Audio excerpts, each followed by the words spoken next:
So here's the completed S55 water to air intercooler swap.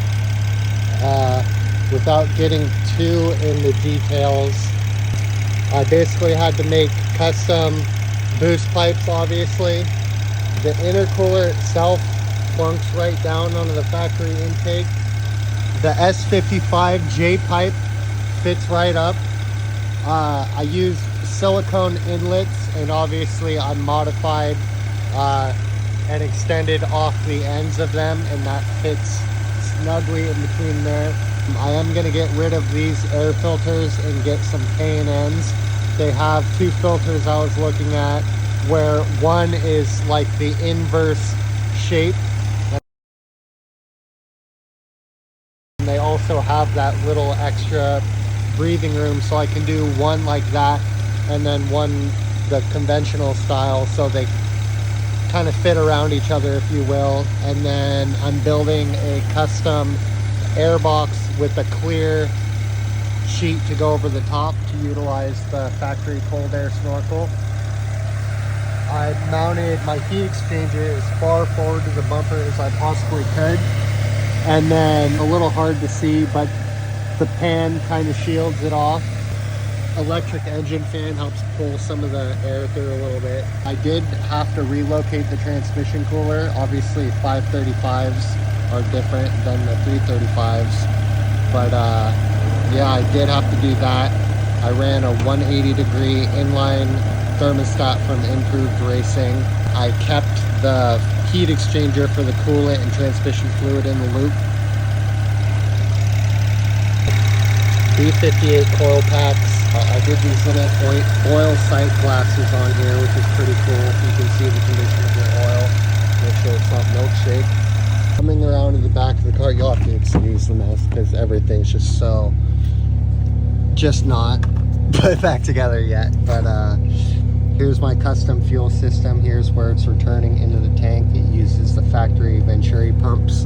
Back here, it's a little hard to see, but I have the two 6AN outlets from each pump coming over.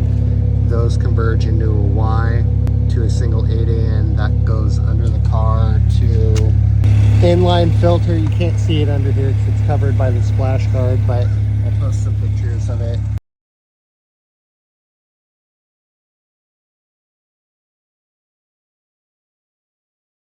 And it's on a PWM fuel pump control. It's vacuum and boost reference, but yeah, so far it's holding pretty good. When I kind of just chill out in or sitting here like this, the AITs come up to about 100. Once I start cruising, they'll come down to about 90.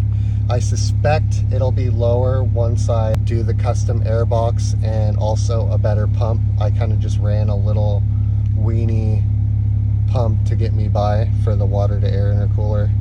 But so far, under wide open throttle, the highest I've seen is like 110 degrees, and that was going from 0 to just over 100 miles an hour. I think like 112 miles an hour. This purple line is my air intake temperature during that wide open throttle run, and it's just like essentially flat. But yeah, you can watch the fuel pressure. And then I'm having problems with the low pressure sensor. I don't know why it maxes out like that, but other than that, everything's working pretty good. I'm pretty impressed. I'm pretty happy with it. Throttle response, I definitely think I notice a bit less boost lag, even though I'm still on the stock twins, which spool pretty fast. But yeah, there's just a little overview of my build. Also, I kind of wanted to add in that I'm still in the stock turbos, MHT Stage 2 Plus, not on custom tuning or anything, and the transmission doesn't like the power. It was fine before, but after the intercooler and downpipes and inlets, it literally slips. So more so on the higher speeds, but yeah, it ain't happy. So I'm looking into an 8 HP swap. I think I'm gonna go for an 8 HP 45 right now. I know that they don't really hold too much more power than the 6 HPs do, but I'm hoping it'll get me by, just because the 8 HP 70 swap versus the 45, it's so much more expensive, and I mean, I'm trying to go on vacation soon and kind of just chill on spending money for the car. Yeah. So here's the clips. Here's the driving.